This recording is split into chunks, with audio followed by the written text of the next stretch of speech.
Y en este caso, déjame ver, tomo aquí. Ya, en el estudio, libro de Juan 6, del 54 al 69. Si alguien puede, por favor, que ayúdenos con la lectura del capítulo 6, del verso 54 al 69. Amén, hermano. Espera, ese de ahí. No, ya saltó. No era de la pantalla. Ya, ya, lo que pasa es que tengo ¿quieres que te dé la cita de nuevo, hermano? Pensé que sepa leer la pantalla. Ya, lee la pantalla, no hay problema.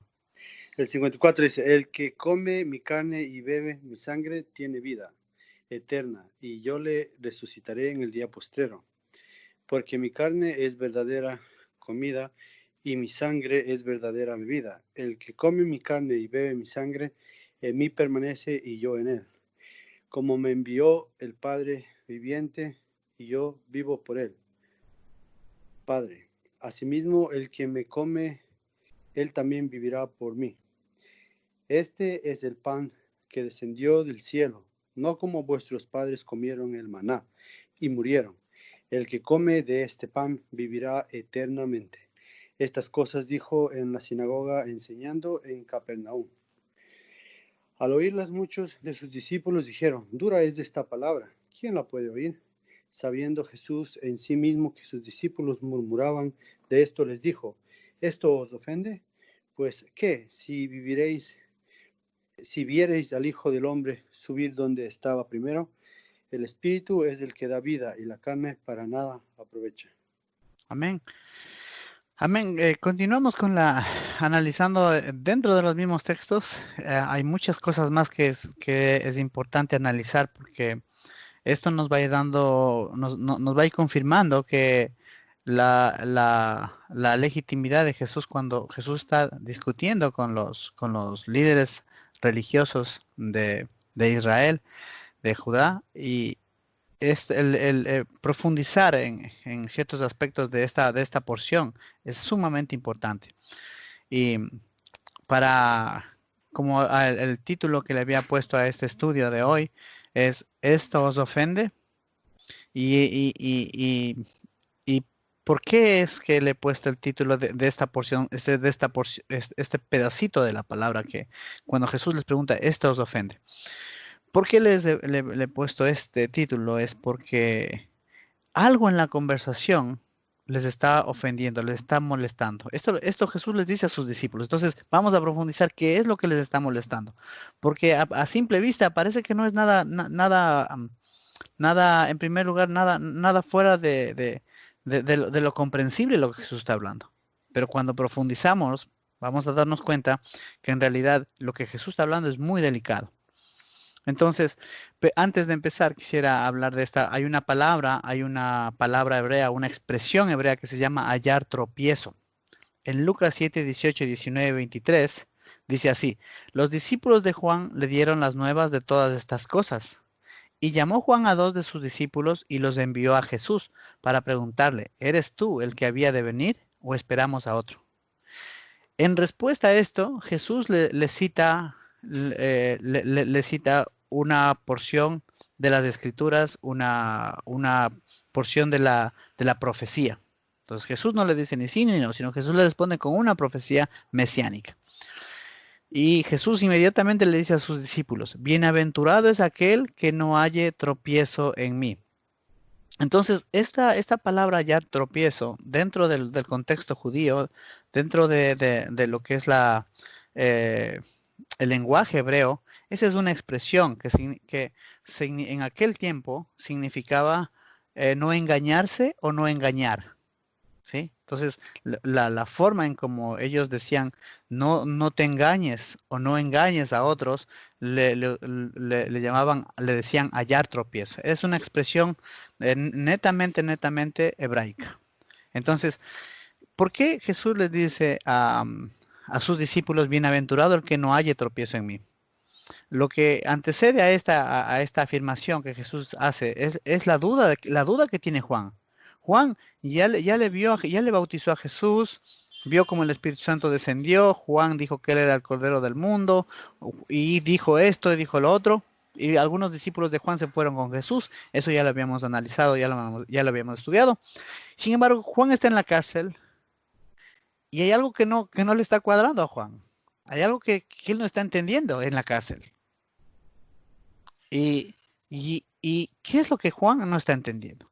Es que dentro de lo que es la profecía habla no solamente de un Mesías que viene a salvar y a libertar a Israel, sino también habla de un Mesías que venía a dar su vida. Eso estaba dentro de las profecías, ¿no? Ambos aspectos. Pero Juan no, estando en la cárcel, él es como que encuentra esa duda, esa duda dentro de lo que es la profecía y le manda a preguntar, oye, ¿eres o no eres? Porque se supone que vienes a libertar a Israel. Y en vez de libertar a Israel, yo estoy en la cárcel y pronto me van a matar. Entonces, Jesús les dice a sus discípulos, bienaventurado el que no haya tropiezo, en otras palabras, el que no se engañe a sí mismo. ¿Por qué? Porque los rabinos y todo el mundo judío hablaba es de la liberación del pueblo judío. Se enfocó tanto en lo que es que el Mesías venía a libertarles de la opresión romana, se enfocó tanto que olvidó los otros aspectos de la profecía. Y de estos otros aspectos es que vamos a hablar ahora. Entonces, cuando en la escritura, cuando en los evangelios, especialmente los evangelios, no tanto en las cartas de Pablo, porque las cartas de Pablo fueron escritas en griego y tienen otra connotación cuando habla de tropiezo, pero exclusivamente en los evangelios, especialmente Juan, Mateo y Marcos, especialmente en estos, y también, bueno, está en Lucas también, ¿no? Cuando habla de hallar tropiezo en mí, se está refiriendo a no engañarse uno mismo o no engañar a otros, ¿no? Dice, ay, del que haga tropezar a uno de esos pequeñitos. O sea, no engañar, se está refiriendo a no engañar, ¿no? En este aspecto póngaselos, engañar con palabras, engañar con, seducir con doctrinas o cosas semejantes. Bueno, entonces, está claro, ¿verdad? Lo que es hallar tropiezo, es no engañarse, es un hebraísmo.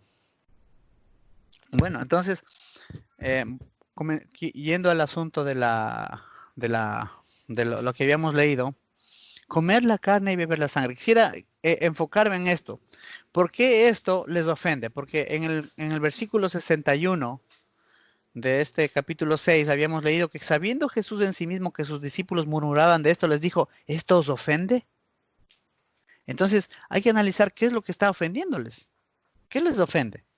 Y en el 56 está el motivo de la ofensa.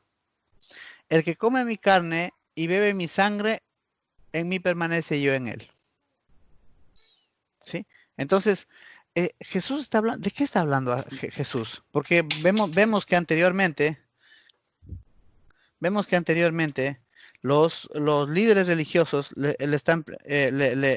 se preguntan, déjame ver en qué versículo de eh, los líderes religiosos le dicen unos versículos anteriores, te busco rapidito, 50 aquí está. El 52, el versículo 52 dice así, entonces los judíos contendían entre sí diciendo, ¿cómo puede éste darnos a comer su carne? Entonces vemos que tanto de los líderes judíos como de sus propios discípulos había una confusión. ¿Qué es lo que Jesús está hablando? ¿A qué se está refiriendo Jesús? Como ya habíamos visto anteriormente, Jesús estaba usando las profecías para referirse al mismo. Él se aplicaba las profecías y las profecías también nos hablan figuradamente. También las profecías también hablan en lo que es figuras literarias, como habíamos hablado, el rocío. Jesús simbólicamente era el rocío que había de ser derramado sobre Israel y iba a producir salvación y justicia. Pero asimismo aquí otra vez está otra figura. Pero ¿a dónde está apuntando? ¿A qué se está refiriendo aquí? Y es un tema que ustedes conocen, pero quisiéramos ir un poquito más, acercarnos más hacia la raíz hebrea para ver cómo ellos lo veían, qué es lo que causaba confusión en ellos porque el momento en que él dice, el que come mi carne y bebe mi sangre en mí, eso les alarmaba, o sea, ¿qué es lo que él está diciendo? Bueno, entonces vamos a pasar a la siguiente diapositiva. Y aquí voy a topar un tema que ya Pablo topó, gracias a Dios, él ya se adelantó por esta parte y cuando habló del Pesaj, de la Pascua. Entonces, Jesús lo que estaba haciendo es una relación entre él y la Pascua. Él y la Pascua. Y eso era lo que les escandalizaba, porque la Pascua era un asunto sagrado dentro del mundo judío. Era un asunto intocable, por así decirlo. Era lo más sagrado que tenían.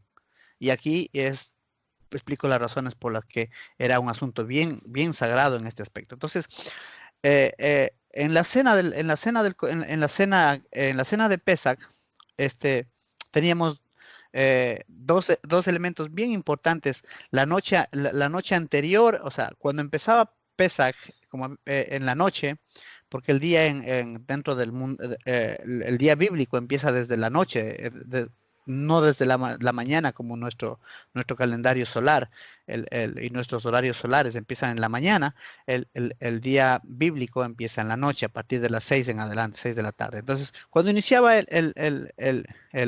el día que se celebraba Pesach, el 14 de Nisan o el 14 del mes primero, entonces lo que se hacía es lo siguiente: en la mesa se comía, se reunía y se iniciaba la fiesta de Pesach. ¿Cómo se iniciaba la fiesta de Pesach? Como cualquier fiesta de sábado, fiesta o como cualquier sábado, como cualquier Shabbat, con pan y con vino. Siempre, siempre antes de empezar una fiesta o de empezar un Shabbat se hacía con pan y con vino. Entonces, este pan y este vino, esta celebración, en el caso de los sábados estaba enfocado a darle gloria a Dios porque había creado todas las cosas y había dado el día del descanso. Pero en el caso de las fiestas, este pan y este partir del vino se enfocaba en la fiesta, en lo que la fiesta simbolizaba. En el caso de Pascua, en el caso de Pesach, como se dice en hebreo, este pan y este vino se identificaba con la fiesta del Cordero, con el sacrificio del Cordero, ¿sí? Y con lo que esto representaba. Entonces, vamos a ver qué es lo que este pan y este vino significaban, porque Jesús, justamente cuando empieza el Pesaj en la noche, la Pascua en la noche, Jesús se reúne con sus discípulos y conforme estaba establecido que debía hacerse esta celebración al inicio de la fiesta, él se sienta y con sus discípulos parte el pan y el vino. Entonces, vamos a ver qué significaba el vino para los judíos, para Jesús y para los que estaban sentados con él. Lo que significaba el vino para ellos. Entonces, el vino simbolizaba la sangre del cordero sobre los postes de las puertas de los israelitas cuando Dios juzgó a los egipcios. En eso se enfocaba el vino. Ese era el significado. Se enfocaba en la fiesta. Y en este caso el vino simbolizaba la sangre del cordero sobre los postes de las puertas de los israelitas cuando Dios juzgó a los egipcios. Ustedes saben que cuando Dios ordenó que pongan la sangre sobre las puertas y Dios iba a pasar por encima de esas casas. No iba a tocar esas casas, sino donde no hubiera sangre iba a venir la muerte. Entonces, el vino se enfocaba en eso. Pero no solamente eso, sino que había una simbología que ellos usaban, ¿sí? Basados en lo que Dios le dijo a Moisés. Y esto se realizaba con 4 copas que también se llamaban aleluyas. Estas copas se llamaban aleluyas. ¿Y por qué? Porque cuando se tomaba la copa ellos decían aleluya, ¿sí? Que es como un grito de victoria. Y esto era en relación a los 4 verbos utilizados en el mensaje de Dios a Moisés. En primer lugar, cuando Dios dice, yo lo sacaré y lo salvaré y lo redimiré. Eso está en Éxodo 6, del 6 al 7. Dice, yo los sacaré, yo los salvaré, yo los redimiré y los tomaré para mí mismo. Entonces, vemos que el primer aleluya tenía que ver con la liberación. El segundo aleluya era la salvación, porque decía, los salvaré. Los sacaré de la opresión egipcia. El segundo aleluya era la salvación, porque era, los salvaré de su trabajo, de su esclavitud. El tercer aleluya era la redención, porque decía, yo los redimiré con brazo extendido. Y el último aleluya era la adopción, porque decía, los tomaré para mí como pueblo y seré para ustedes Dios. Entonces, basados en esas palabras, en esas 4 promesas de Dios, ellos tomaban las copas. Ellos tomaban las copas. Entonces, esto es lo que Jesús hizo en aquella noche con sus discípulos, porque eso se hacía siempre. Eso era lo que en nuestro mundo cristiano nosotros lo conocemos como la Santa Cena. Pero en realidad, y como la institución de la Santa Cena. Pero en realidad eso está muy alejado de la realidad, porque no había ninguna institución ahí. Simplemente Jesús lo que tomó es algo que ya existía, que había existido desde que fue sacado el pueblo de Israel de Egipto, ya existía. Lo que Jesús lo hizo suyo, o sea, se identificó con él mismo, o sea, él lo que les hizo entender a sus discípulos que eso era figura de la obra que él iba a hacer. Entonces, una vez que ya tenemos el significado de lo que el vino significa, ¿sí? Ahora sí, vamos a ver acerca del pan, la partición del pan. ¿Qué hacían? Cogían el pan y lo partían en dos, ¿sí? ¿Y qué significaba? ¿Por qué lo partían en dos? Significaba que el pan significaba el cordero que había sido partido entre los que estuvieron dentro de las casas en la noche de la muerte de los primogénitos. Entonces, cuando ellos partían el pan, esa noche, la noche para que iniciaba Pesach, ese pan simbolizaba el cordero que ellos habían partido la noche en que fueron libertados de Egipto.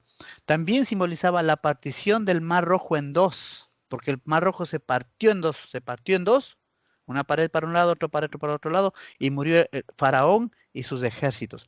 Entonces, toda esta simbología estaba en lo que es la partición del pan. Pero que, entonces, cuando Jesús les dice, el que come mi carne y bebe mi sangre tiene vida, ¿sí? Jesús estaba haciendo directa relación diciendo que él era el Pesaj. Él era el Pesaj. Y como era algo tan sagrado, ellos no podían comprender cómo él era el Pesaj, cómo es que él era el Cordero, o sea, cómo él puede atribuirse esto tan glorioso a sí mismo, ¿sí? Que él, como por decirlo así, él significaba, o en él se materializaba las cuatro copas, las cuatro aleluyas, la liberación, la salvación, la redención y la adopción. Y también que él era el cordero que ellos comieron y que significaba esto de dar muerte al faraón y a sus ejércitos y mantener con vida a los que estaban dentro de las casas. Entonces, eso es lo que pasa por la mente de ellos en el momento que dice que se ofenden, porque ellos no podían conectar, porque ellos no habían entendido que era necesario que el Mesías sea el Cordero de Dios que quita el pecado. Él no lo habían entendido así. ¿Por qué? Porque ellos estaban esperando un rey que les liberte, porque eso les habían enseñado los líderes judíos. Los líderes judíos en su ceguedad, en sus ansias de poder, en sus deseos de gobierno, de mantenerse en el poder, no prestaron atención a toda la profecía, sino que solamente se enfocaron en la parte del reinado, en la parte del gobierno, de la liberación del pueblo judío de la esclavitud romana. Bueno, en Mateo 26, 26 al 30 dice así, y mientras comían, tomó Jesús el pan y lo bendijo. Eso es lo que siempre se hace cuando inicia Shabbat o cuando inicia la fiesta. Y lo partió, como habíamos dicho, lo parte en dos. Y dio a sus discípulos y dijo, tomad, comed, esto es mi cuerpo.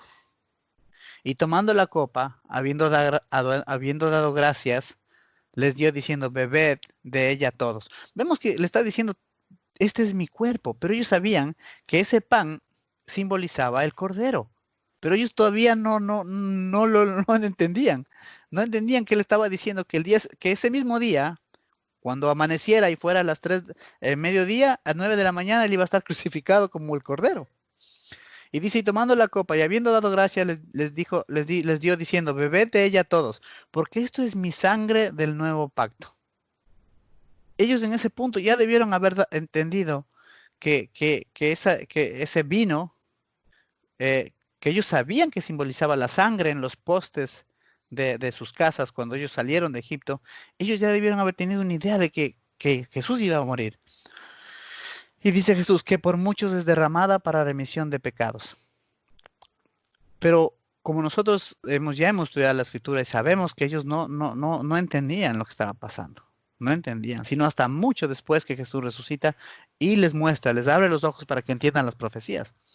Pero dice algo maravilloso aquí, le dice, y os digo que desde ahora no beberé más de este fruto de la vid, hasta que aquel día en que lo beba nuevo con vosotros en el reino de mi Padre. Y cuando hubieron cantado el himno, salieron al monte de los olivos. También dentro de la tradición judía, después de toda esta ceremonia, se cantaba un himno que algún momento les he de compartir. Pero de momento, enfoquémonos en que Jesús dice que no beberá más del fruto de la vid hasta aquel día en que lo beba nuevo con vosotros en el reino de mi Padre. Entonces Jesús está diciendo que hay un día en el futuro cuando Él va a beberlo con sus discípulos en el reino de su Padre. Bueno, entonces, hasta ahí ya podemos nosotros darnos cuenta que cuando Jesús estaba hablando de comer su carne y beber su sangre, estaba refiriéndose al, a la, a la Pascua en sí mismo, al Cordero al Cordero y a todo lo que representaba. En este caso, la sangre derramada del Cordero simbolizaba el vino y la carne del cordero, el cordero partido, sacrificado, significaba el pan. Eso siempre fue así, sino que ellos no lo comprendieron. Y esa es la razón por la que ellos se ofendían, porque Jesús estaba tomando símbolos sagrados de ellos y ellos no podían conectar las cosas. Más adelante vamos a darnos cuenta por qué digo esto que no podían conectar. Bueno, ahora vamos versículo, al versículo del 62 al 69. Si alguien, por favor, nos ayuda leyendo, está ya ahí la pantalla, porque ahora vamos a tratar la segunda parte que dice, subir a donde estaba primero. Si alguno de ustedes me ayuda, por favor. Amén. Amén. 62 al 69. Sí. Pues, ¿qué? Si viereis al Hijo del Hombre subir a donde estaba primero. El Espíritu es el que da vida, la carne para nada aprovecha. Las palabras que yo os he hablado son espíritu y son vida. Pero hay algunos de vosotros que no creen, porque Jesús sabía desde el principio quiénes eran los que no creían y quién le había de entregar. Y dijo, por eso os he dicho que ninguno puede venir a mí si no le fuere dado del Padre. Desde entonces muchos de sus discípulos volvieron atrás y ya no andaban con él.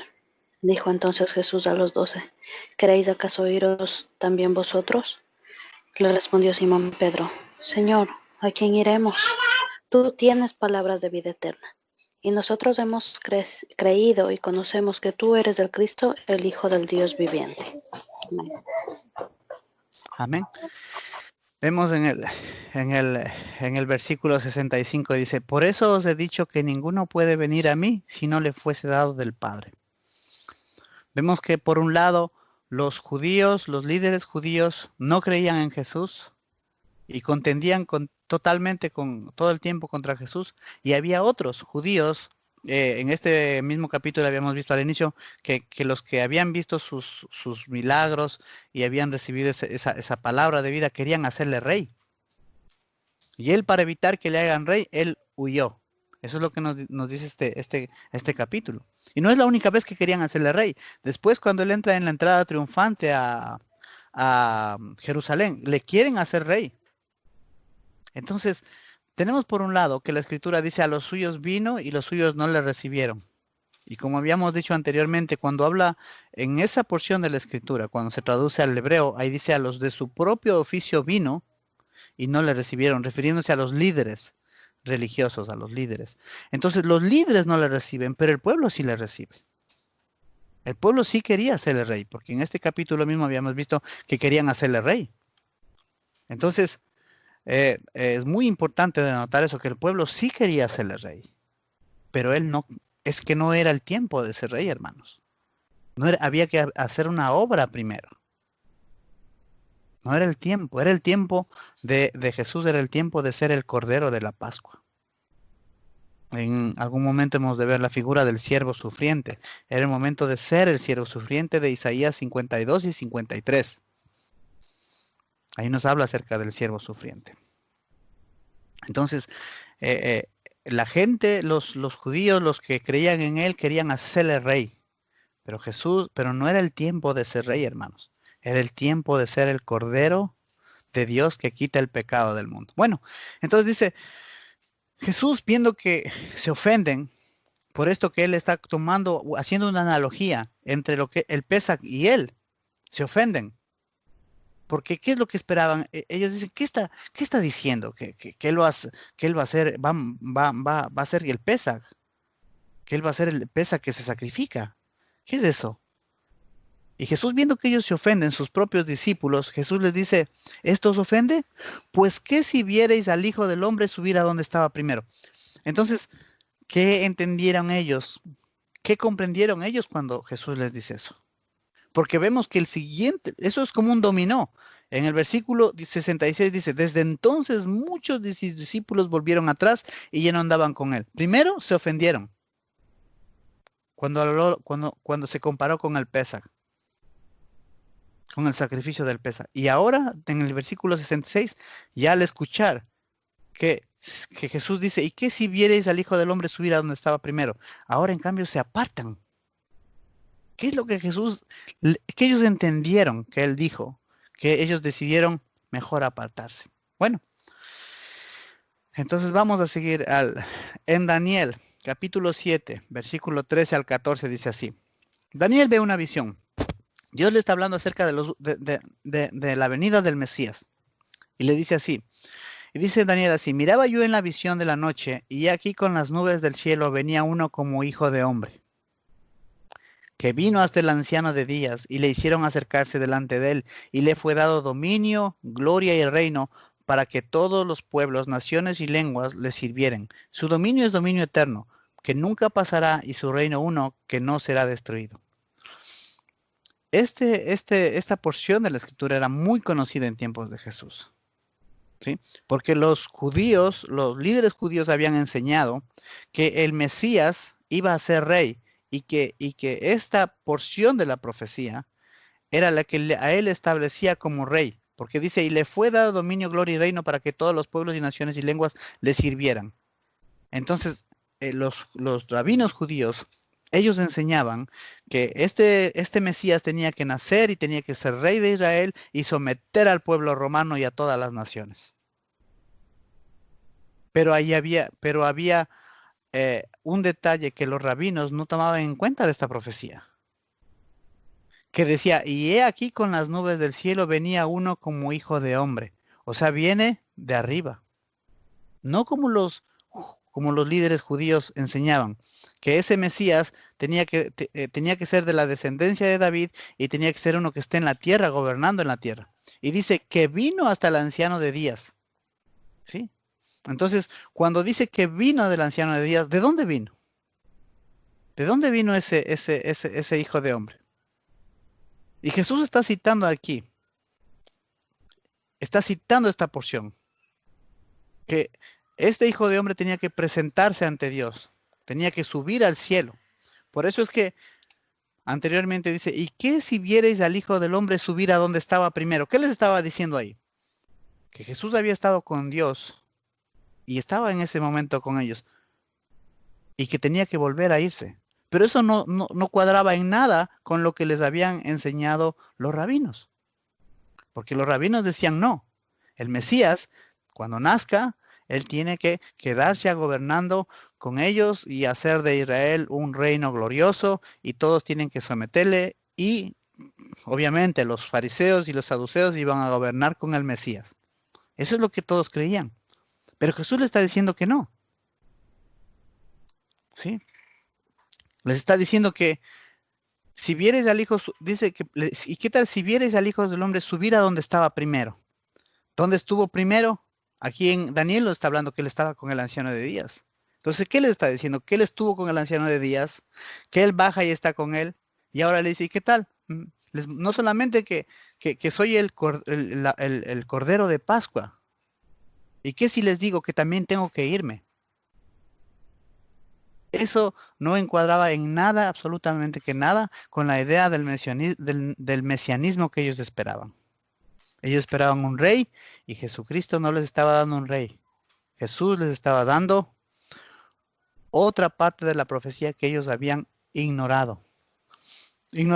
Más adelante vamos a ver que era plan de Dios esto. Bueno, en Salmo 110, 1, 4 y 51 dice así. Jehová dijo a mi Señor, siéntate a mi diestra, hasta que ponga a tus enemigos por estrado de sus pies. El 4 dice así, juró Jehová y no se arrepentirá, tú eres sacerdote para siempre según el orden de Melquisedec. El 5. El Señor está a tu diestra, quebrantará a los reyes en el día de su ira. Vemos que en la Reina Valera dice, dijo el Señor a mi Señor, siéntate a mi diestra hasta que ponga a tus enemigos por estrado de sus pies. Entonces vemos que este es un salmo mesiánico que ellos sabían muy bien, pero ellos decían que dijo el Señor a David, o al descendiente de David, o al Mesías, que tenía que ser hijo de David. Hijo de David. Entonces, ¿cómo es lo que ellos interpretaban? Ellos interpretaban que un descendiente de David iba a ser rey y que a ese rey era a quien Dios le estaba diciendo que se siente en el trono de David hasta que Israel, en este caso Judá, ponga al reinado a Roma bajo los pies de este Mesías. Pero Jesús, en una parte de la Escritura, le dice, ¿cómo le dice cómo es que el Mesías es hijo de David? Cuando en realidad la Escritura está diciendo, dijo el Señor a mi Señor. Entonces, este salmo mesiánico está poniendo al Mesías en la misma posición de Dios. Como habíamos visto, que estaba, que se acercó al anciano de días y recibió todo poder y toda autoridad. Y no solamente eso, sino que le dio un sacerdocio que es para siempre según el orden de Melquisedec. ¿Qué significaba esto? Ellos habían entendido que los sacerdotes judíos en este caso de los sacerdotes de la línea de Aarón, ¿sí? En los tiempos de nuestro Señor Jesús, ellos y no enseñaban esta partecita, tú eres sacerdote según el orden de Melquisedec. No enseñaban esta parte, porque esto le ponía su liderazgo en riesgo. Les ponía en compromiso el liderazgo arónico. Así que esta parte que dice, tú eres para siempre según el orden de Melquisedec, era una parte que era ignorada voluntariamente en este caso, por los saduceos. Pero en cambio era usada como una arma de los fariseos en contra de los saduceos.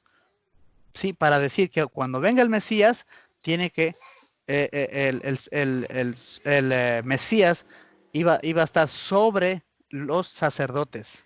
Porque si si analizamos la historia, los sacerdotes y los profetas ocupaban un nivel de autoridad muy alto, al mismo nivel del rey. Sí, el rey no podía hacer las labores del sacerdocio, ¿no? Y lo mismo el profeta y los sacerdotes tenían un nivel de autoridad muy elevado, tanto como el rey. Pero eso es algo que en este caso los saduceos no interpretaban así, sino que ignoraban esta parte. Pero en cambio esto era muy usado por los fariseos para decir que cuando venga el Mesías, los sacerdotes saduceos tenían que estar bajo la autoridad del Mesías. Bueno, continuemos. En Mateo 26, 63, 65 dice así, mas Jesús callaba. Entonces el sumo sacerdote, estamos hablando de los saduceos, ¿no? Le dijo, te conjuro por el Dios viviente que nos digas si eres tú el Cristo, el Hijo de Dios. Ahí ya nos podemos dar cuenta que ellos conocían bien la profecía de Daniel. Jesús le dijo, tú lo has dicho, y además os digo que desde ahora veréis al Hijo del Hombre sentado a la diestra del poder de Dios, viniendo en las nubes del cielo. ¿Qué le estaba diciendo Jesús? Jesús le estaba diciendo que él tiene que subir al cielo y presentarse delante de Dios, como está en el libro de Daniel, que tiene que presentarse delante del mismo Dios. Eso les estaba diciendo. Entonces el sumo sacerdote rasgó sus vestiduras diciendo, ha blasfemado, ¿qué más necesidad tenemos de testigos? De aquí ahora mismo habéis oído su blasfemia. Como les digo, para los saduceos, esto era algo que ellos no lo entendían, no lo interpretaban así. Para ellos, el Mesías tenía que ser alguien del mismo nivel que un sacerdote, como lo había sido antes, los reyes anteriores. Y esto que Jesús le estaba diciendo era básicamente como los fariseos interpretaban esto para atacar a los saduceos. Y Jesús, en ese aspecto, los fariseos estaban en lo correcto, aunque lo usaban como un arma en contra de los saduceos. Y Jesús le está diciendo, yo voy al Padre, tal como en Daniel está. Lo mismo que les estaba diciendo, ¿y qué si les digo que tengo que ir al Padre, a donde yo estaba primero? Entonces, En Hechos 2, 32 al 36 dice así: a este Jesús resucitó Dios, de lo cual todos nosotros somos testigos. Así que, exaltado por la diestra de Dios y habiendo recibido del Padre la promesa del Espíritu Santo, ha derramado esto que vosotros veis y oís, porque David no subió a los cielos, pero él mismo dice: dijo el Señor a mi Señor, siéntate a mi diestra hasta que ponga a tus enemigos por estrado de tus pies. Sepa pues ciertísimamente toda la casa de Israel que a este Jesús a quien vosotros crucificasteis, Dios le ha hecho Señor y Cristo, Señor y Mesías. Entonces vemos ahí claramente que por el Espíritu Santo, ya cuando los discípulos habían comprendido el Evangelio, les dice: David no subió a los cielos, pero David, como era profeta, él dice: dijo el Señor a mi Señor, siéntate a mi diestra, dando a entender de que era necesario que el Mesías suba a Dios, ¿sí? Suba a Dios hasta el tiempo que el Padre tenía determinado, porque lo que ellos esperaban era un rey, hermanos, pero eso no pasó, no pasó, ya vamos a ver. Entonces, sigamos a la siguiente diapositiva. Hechos 3, 17 al 24. Hablando otra vez Pedro. Esta es la segunda vez en el pórtico de Salomón que hace este discurso. Dice: mas ahora, hermanos, sé que por ignorancia lo habéis hecho. En otra parte de la escritura dice: porque si hubiesen sabido que era el Mesías, no lo hubiesen hecho. Entonces, Pablo no puede equivocarse. Como también vuestros gobernantes. En este caso está bien, hablando de los líderes judíos. Pero Dios ha cumplido así lo que había antes anunciado por boca de todos sus profetas. Era necesario que así pase, hermanos, que su Cristo había de padecer. Así que arrepentíos y convertíos, para que sean borrados todos vuestros pecados, para que vengan a la presencia del Señor, de la presencia del Señor, tiempos de refrigerio. Entonces, vemos que en realidad los líderes judíos, por su amor propio, por su amor al dinero, por su avaricia, por su amor por el poder, habían ignorado. Dios había permitido que estén ciegos, ciegos de odio, ciegos de religión, y no reconozcan al Mesías, porque así estaba anunciado que tenía que ser. Entonces vemos que lo que ellos hicieron, lo hicieron por ignorancia, como aquí está dicho, ¿no? Hay una parte que Pablo dice: algunos, dice, incluso matarán pensando que están dando servicio a Dios. Hay cosas que las personas hacemos o hacen por ignorancia. Y Dios, que es grande en misericordia, sabrá perdonar, hermanos. Así como a estos hombres Dios les dio su oportunidad en su tiempo. Vamos una más adelante. Ahora, Hechos 3, 20 al 24 dice así. Hablando de Dios, del Padre: y Él, el Padre, envía a Jesucristo, que os fue antes anunciado, a quien de cierto es necesario que el cielo reciba hasta los tiempos de la restauración de todas las cosas. Esto es lo que Jesús está hablando otra vez aquí mismo, es en el pórtico de Salomón. Está hablando, está anunciando el Evangelio. Está diciendo que el Padre, dice, cuando llegue el tiempo, dice, el Padre envía a Jesucristo, que os fue antes anunciado, a quien de cierto es necesario que el cielo reciba hasta los tiempos de la restauración de todas las cosas. Entonces, ¿dónde está Jesucristo? ¿Dónde está sentado a la diestra del Padre? Porque así es lo que al inicio de este estudio empezábamos. ¿Y qué sí? Les digo que tengo que ir a donde estaba primero. Jesús ya les estaba anunciando. Y dice, es necesario que el cielo reciba hasta los tiempos de la restauración de todas las cosas, de que habló Dios por boca de sus santos profetas que han sido desde el tiempo antiguo. Porque Moisés dijo a los padres: el Señor vuestro Dios os levantará profeta entre vuestros hermanos como a mí. A él oiréis en todas las cosas que os hable. Y toda alma que no oiga a aquel profeta será desarraigada del pueblo. Y todos los profetas desde Samuel en adelante, cuantos han hablado, también han anunciado estos días. Entonces, ¿qué es lo que habían anunciado los profetas según Pedro? Que Jesucristo la obra de Jesucristo parte de esa obra tenía que ser hecho en la tierra, siendo él el Cordero de Pascua. Y parte de esa obra él tenía que hacerla sentado a la diestra del Padre en el cielo, junto con el Padre, hasta la restauración de todas las cosas. Eso es lo que está diciendo aquí Pedro. Por un lado, Pedro les habla que Jesucristo murió en la diapositiva anterior, les habla del perdón de los pecados por medio de la cruz, del Cordero de Pascua, de Pesaj, y por otra parte le está diciendo que Jesús es necesario que esté a la diestra del Padre. Ahora, vamos a Mateo 19:28. Dice así, y Jesús les dijo, de cierto os digo que en la regeneración, cuando el Hijo del Hombre se siente en el trono de su gloria, vosotros que me habéis seguido también os sentaréis sobre 12 tronos para juzgar a las 12 tribus de Israel. Aquí vemos claramente la promesa de Jesucristo. Es una promesa. De cierto os digo que en la regeneración, si leemos esto en la Vulgata Torres Amada, en la versión, dice así, mas Jesús le respondió, en verdad os digo que vosotros que me habéis seguido, el día de la resurrección universal.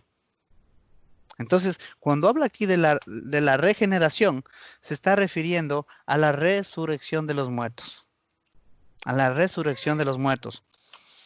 ¿Sí? O sea, la regeneración o la restauración de todas las cosas son un mismo concepto. Regeneración, resurrección de los muertos o la renovación de todas las cosas son un mismo concepto dicho de diferentes maneras. Y Jesús está hablando de ese tiempo. Cuando el Hijo del Hombre se siente en su trono en su gloria. Entonces está hablándonos de futuro. El gobierno de nuestro Señor Jesucristo Jesucristo gobierna por la fe hoy, pero como habíamos dicho, el contexto de la fe es hacia el futuro, porque fe es la certeza de lo que se espera y la convicción de lo que no se ve. Uno no espera lo que ya tiene, uno espera lo que está por venir. Entonces, cuando habla, dice, cuando el Hijo del Hombre se siente en el trono de su gloria, está hablando en términos de futuro. Ahora, hermanos, hasta este punto, ¿hay alguna pregunta, hay alguna duda con respecto a este primer tema cuando hablé de lo que es comer la sangre, comer la carne y beber la sangre en relación con el Cordero de Pascua? ¿Hay alguna duda en ese aspecto? ¿O hay alguna duda o pregunta con respecto a la pregunta que les hace Jesús? ¿Y qué si les digo que tengo que subir a donde yo estaba primero? Con respecto al Mesías y a la obra del Mesías junto, o sea, al estar sentado a la diestra del Padre, a la obra que actualmente él está haciendo, sentado a la diestra del Padre. ¿Hay alguna duda ahí, alguna pregunta, hermanos?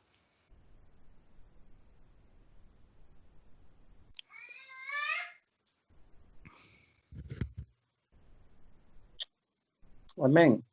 Tengo una pregunta, pero si no que va a salir fuera bueno, es dentro del tema, pero se va a alargar, no sé, porque al decir a la diestra del Padre, entonces yo estaba viendo un poco que en el hebreo no hay ni izquierda ni derecha, o sea, hablar de diestra del Padre, ¿no? Entonces, pero esa es una pregunta, creo que va a salir fuera del tema, hermano. En realidad, todo lo que a Dios se refiere es un lenguaje que Dios nos ha dado para que podamos comprender lo invisible. Porque en todo lo que a Dios se refiere es algo que Pablo dijo, son cosas que no se puede. Dice, vi un hombre que subió al tercer, fue llevado, no sé si en el cuerpo o fuera del cuerpo, y oyó cosas que no se pueden expresar con palabras. Entonces, todo nuestro lenguaje, tanto el lenguaje figurado como el lenguaje normal que hablamos, todo el lenguaje simbólico, todo esto solamente nos sirve para de alguna manera comprender lo que es Dios. Porque en realidad comprenderemos lo que es Dios solamente en su segunda venida. Cuando dice más ahora le vemos como un espejo, pero entonces conoceremos como fuimos conocidos. Le veremos como Él es. Entonces, de momento, lo único que tenemos a nuestra mano es el lenguaje tal como está, y en este caso, gracias a Dios, las raíces hebreas, para tratar de comprender de alguna manera la inmensidad y Dios no tiene principio ni final, o sea, algo que no puede comprenderse con nuestra mente finita, hermano. Entonces, lo que usted dice es la verdad, pero entrar en ese tema es perder, ¿por qué? Porque desde ya el lenguaje es limitado. Entonces no nos vamos a poder comprender lo que es Dios usando el lenguaje. Lo único que hacemos es tratar de definir lo que es las sombras. Las sombras. Y de eso es lo que estamos hablando, de las sombras proféticas. Pero cuando venga nuestro Señor Jesucristo, las sombras dejarán de ser porque Él mismo será nuestra luz, hermano. Amén. ¿Alguna otra pregunta, hermanos?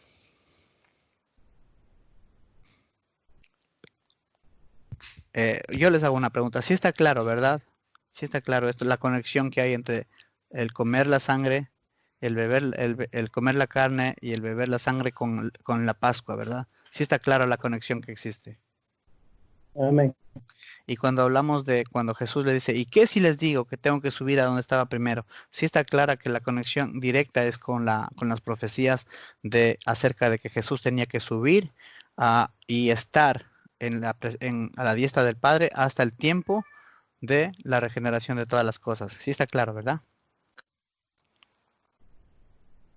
Amén.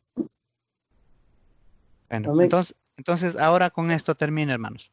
En Apocalipsis 19:1-8. Vamos a hablar, esto es fascinante, hermanos, porque Juan, como vemos, Jesús le habla a Juan y le dice que escriba todas esas cosas, las que fueron, las que son y las que han de ser. Y en el capítulo 19, Juan nos está hablando de las cosas que han de ser. Ese es justamente el punto donde inicia el milenio, donde inicia el reinado de nuestro Señor Jesucristo. Apocalipsis 19. ¿Y cómo empieza esto? Empieza así. Como habíamos hablado, Jesús les dice así, que no volverá a beber de la vid hasta que venga en el reino de su Padre y beba el vino con vosotros, con mis discípulos. Está hablando de Pesaj, está hablando de Pascua, ¿verdad? Está hablando del Cordero. Y Apocalipsis 19:1 no está hablando de las bodas del Cordero, hermano. Apocalipsis 19 es el cumplimiento de lo que Jesús les prometió a sus discípulos en lo que nosotros conocemos con la cena la última cena. Es el cumplimiento de Apocalipsis 19. ¿Por qué? Porque lo mismo que pasó en esa cena es lo mismo que vemos en Apocalipsis 19. Las bodas del Cordero. En otras palabras, el Cordero de Pascua, cuando Jesús iba a tomar el vino en el reino de su Padre. Entonces dice así: después de esto oí una gran voz de gran multitud en el cielo que decía, aleluya. Ese es el primer aleluya, la primera copa. Salvación y honra y gloria y poder son del Señor Dios nuestro, porque sus juicios son verdaderos y justos, pues ha juzgado a la gran ramera que ha corrompido a la tierra con su fornicación y ha vengado la sangre de sus siervos de la mano de ella. Y otra vez dijeron, aleluya. Esta es la segunda copa. Y el humo de ellos sube por los siglos de los siglos. Y los 24 ancianos y los 4 seres vivientes se postraron en la tierra y adoraron a Dios que estaba sentado en el trono y decían amén. Aleluya. Esta es la tercera copa. Y salió del trono una voz que decía, alabad a nuestro Dios, todos sus siervos, todos los que le teméis, pequeños como grandes. Y oí como la voz de una gran multitud, como el estruendo de muchas aguas, y como la voz de grandes truenos que decía, aleluya, la cuarta copa, porque el Señor Dios nuestro poderoso reina. Gocémonos y alegrémonos, y démosle gloria, porque han llevado las bodas del Cordero, y su esposa se ha preparado, y a ella se le ha concedido que se vista de lino limpio y fino y resplandeciente, porque el lino fino es las acciones justas de los santos.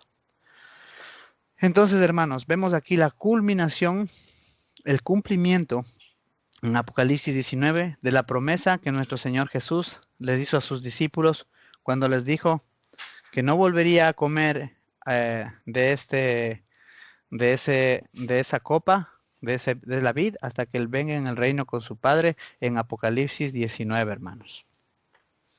Entonces, vemos que todo está ahí, solamente es con la ayuda de Dios, indagando y aprendiendo un poquito de lo que son raíces hebreas, podemos ver con más profundidad lo que está sucediendo. No sé si para ustedes queda claro que cuando el capítulo 19 del 1 al 8 nos está hablando del mismo evento del que Jesús habló cuando estuvo con sus discípulos en lo que conocemos como la última cena. Si pueden ver la figura, ¿no es cierto?, de lo que está sucediendo ahí.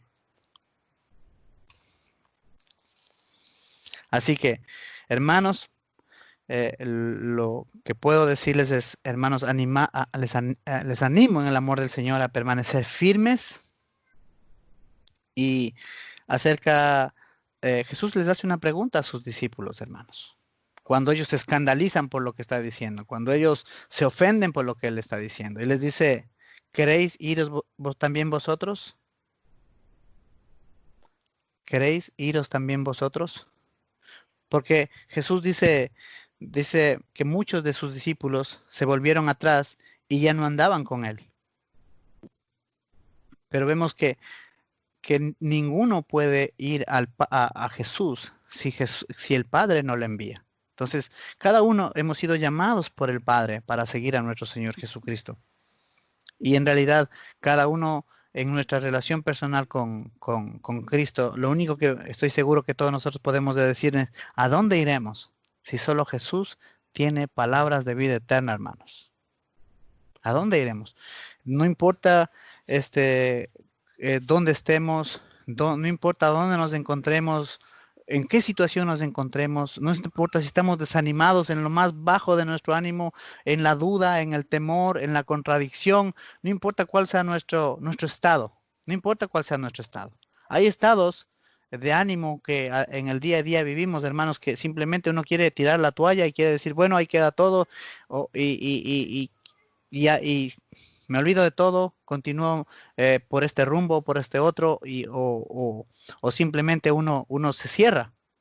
Pero vemos que nosotros debemos levantar las manos caídas, ¿sí? Y debemos levantar las rodillas debilitadas y confesar estas palabras. ¿A dónde iremos si solo tú tienes palabras de vida eterna, hermano? El que está en Cristo no será avergonzado, el que está en Cristo permanece en su voluntad, en sus propósitos. Rápidamente, y con esto termino, hermanos, les quiero compartir algo rapidito acerca de lo que le pasó a Jonás. Dios le dio una orden a Jonás, así como a ustedes Dios les ha dado una orden en sus corazones. Porque aquí no se trata de la orden que yo me doy a mí mismo o la orden que los demás tienen hacia mí. No, se trata de lo que Dios les ha dicho a ustedes en sus corazones durante todo este tiempo que hemos estado reunidos. Dios les ha hablado algo a ustedes, como a mí me ha hablado y como a todos.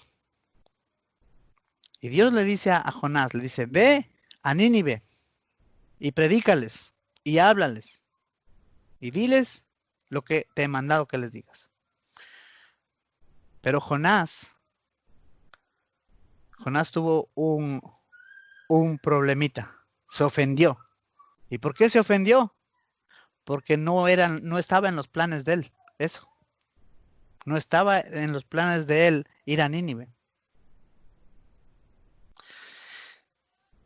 Pero Dios cumplió su propósito en Jonás. Y usó lo que tuvo que usar para hacerle entrar en razón a Jonás, y Jonás pueda también decir como los discípulos dijeron, ¿a dónde iremos si solo tú tienes palabras de vida eterna? Hermanos, si nosotros escuchamos esas palabras de Dios, de seguro que Dios hará grandes cosas en nuestras vidas. Grandes cosas en nuestras vidas. Y con esto, hermanos, termino el mensaje animándolos y animándonos a ustedes y a mí mismo a seguir adelante, puesto los ojos en Jesús, el autor y consumador de nuestra fe, hermanos. Amén.